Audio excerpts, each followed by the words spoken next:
Selama ini kita cuma dikasih versi resmi soal konflik, kerusakan minim, situasi terkendali, semuanya aman. Tapi bagaimana kalau kenyataannya jauh lebih besar dari yang diumumkan? Ada laporan yang menyebut kerusakan pangkalan militer Amerika Serikat ternyata lebih parah. Korban yang direvisi dan bahkan dugaan data yang dimanipulasi. Dan yang lebih bikin panas, Iran disebut punya kartu baru yang bisa mengubah arah permainan, bukan cuma di medan perang, tapi juga di meja perundingan. Hari ini kita bongkar satu persatu.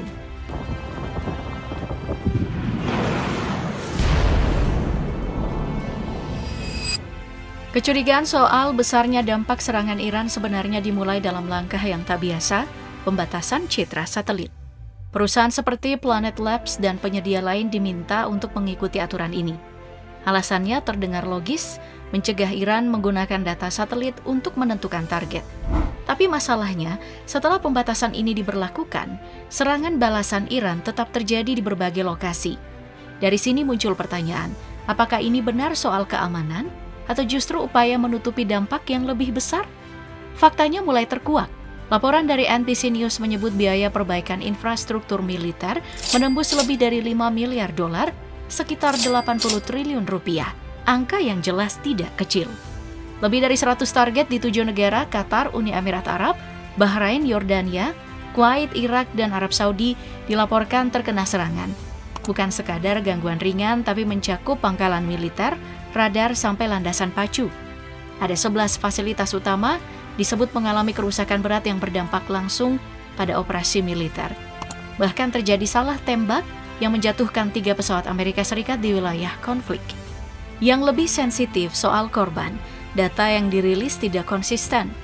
Investigasi dari The Intercept menemukan laporan Pentagon berubah-ubah. Dari 428 korban luka, lalu turun menjadi 413 hanya dalam sehari. Selisih ini memicu spekulasi.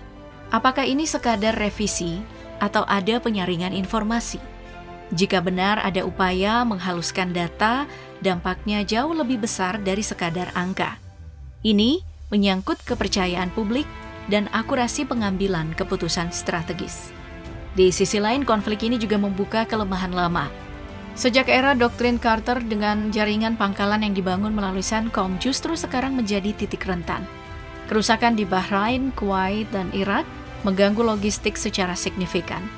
Biaya perang pun melonjak hingga 65 miliar dolar dengan dampak mulai terasa pada ekonomi domestik Amerika Serikat, dari inflasi hingga tekanan fiskal. Dan ini baru awal, karena di segmen berikutnya kita akan melihat sesuatu yang lebih mengejutkan, bagaimana teknologi mahal bisa kalah oleh strategi sederhana.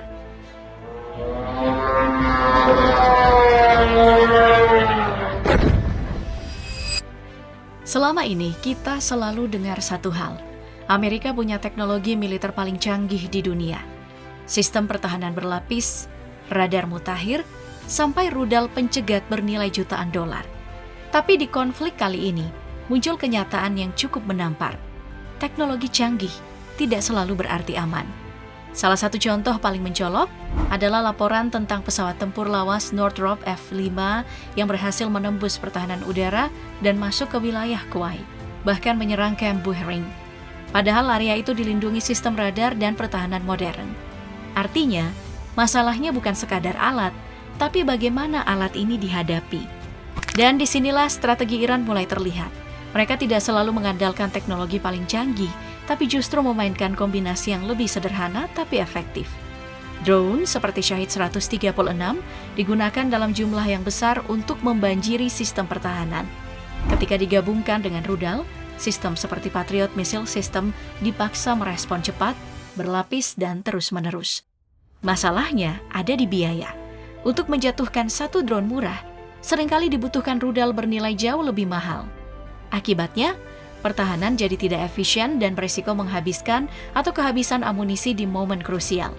Di sisi lain, tujuan awal Amerika juga mulai dipertanyakan. Dari melemahkan militer Iran sampai wacana perubahan rezim, semuanya belum tercapai. Narasi pun bergeser ke membuka Selat Hormuz yang sebenarnya sudah terbuka sejak awal konflik. Sebaliknya, Iran bermain dengan tujuan yang lebih realistis, bertahan, menekan, dan mengurangi kehadiran militer Amerika Serikat.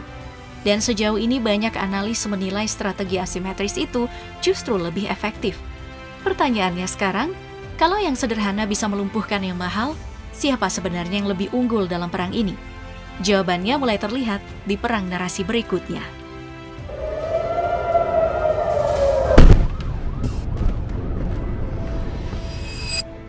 Sekarang kita masuk ke arena yang lebih halus, tapi justru paling menentukan, narasi. Selama ini ada anggapan sederhana, kalau satu pihak mau berunding, berarti dia mulai tertekan. Tapi dalam kasus ini, Iran mencoba membalik logika itu. Mereka memang datang ke meja negosiasi, tapi bukan dari posisi kalah. Justru, setelah mampu menahan tekanan militer, Teheran ini tampil dengan kepercayaan diri baru. Presiden Masoud Pezeshkian bahkan menegaskan satu hal penting. Ada garis merah yang tidak bisa dilanggar, tidak ada penyerahan, apapun tekanannya. Artinya jelas, ini bukan negosiasi untuk bertahan, tapi untuk mengatur hasil akhir. Di sisi lain, tekanan terhadap Iran tetap berjalan. Salah satu yang paling disorot adalah klaim blokade total terhadap ekspor minyaknya. Pernyataan keras dari Donald Trump ikut memperbesar kekhawatiran akan krisis energi global.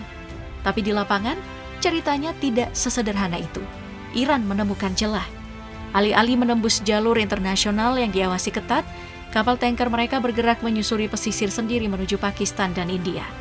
Di sini, mereka memanfaatkan prinsip Innocent Passage, hasil lintas damai yang secara hukum tidak bisa diblokir oleh negara pesisir. Hasilnya, secara politik disebut blokade total, tapi secara praktik tidak benar-benar total. Iran tetap bisa menjaga aliran minyaknya sekaligus menghindari tekanan ekonomi maksimum. Sementara itu, di kubu Amerika muncul kesan yang berbeda. Beberapa pengamat menilai, Washington ini mulai kesulitan mencari jalan keluar yang jelas. Kanselir Jerman Friedrich Merz bahkan menyebut tidak ada strategi keluar yang konkret dan memperingatkan bahwa secara geopolitik, posisi Amerika Serikat ini terlihat semakin tertekan. Disinilah dilema itu muncul. Unggul secara militer tapi tidak mencapai tujuan strategis. Tekanan dari sekutu Eropa ditambah dengan minimnya hasil nyata di lapangan membuat arah kebijakan terlihat kabur. Dalam situasi seperti ini, perubahan narasi sering terjadi, tujuan perang disesuaikan agar tetap terlihat sebagai kemenangan. Tapi, realitas di lapangan jauh lebih sulit disembunyikan. Ketua Parlemen Iran Mohammad Bagher Ghalibaf bahkan menyebut Amerika Serikat mulai kehabisan opsi. Sementara Iran menurutnya masih memegang beberapa kartu penting, mulai dari energi, jalur laut, sampai tekanan terhadap pasar minyak global. Selat Hormuz mungkin sudah dimainkan, tapi masih ada kartu lain yang belum dibuka. Selat Bab el-Mandeb, jalur vital menuju terusan Suez yang terhubung dengan sekutu Iran seperti Houthi. Nah, kalau kedua jalur ini terganggu bersamaan, dampaknya bukan regional lagi, tapi global. Dan semua ini diperkuat dengan konsep yang mereka sebut 3M. Munitions, markets, dan midterms. Tekanan militer, tekanan ekonomi, dan tekanan politik semuanya diarahkan untuk satu tujuan, memastikan akhir konflik tidak ditentukan oleh siapa yang paling kuat di medan perang, tapi oleh siapa yang paling mampu mengendalikan permainan. Dan dari sini pertanyaan besarnya makin tajam. Siapa sebenarnya yang menekan siapa? Jawabannya akan diuji di segmen terakhir.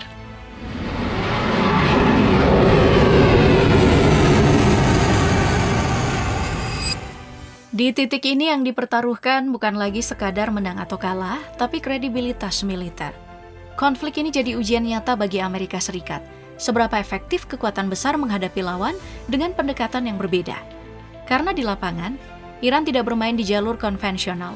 Mereka mengandalkan kombinasi rudal, drone, serta tekanan pada logistik dan ekonomi.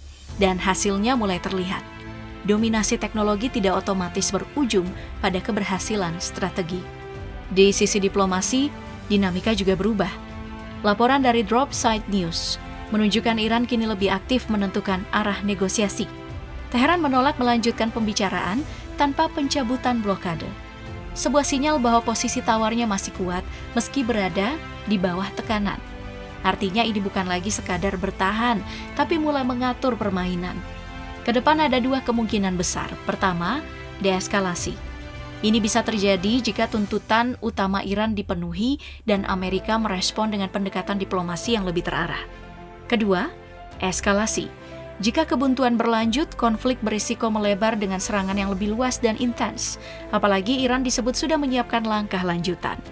Dalam dua skenario ini, satu hal jadi jelas. Perang modern bukan cuma soal siapa yang paling kuat, tapi siapa yang paling tahan, paling adaptif, dan paling mampu mengendalikan tekanan dalam jangka panjang.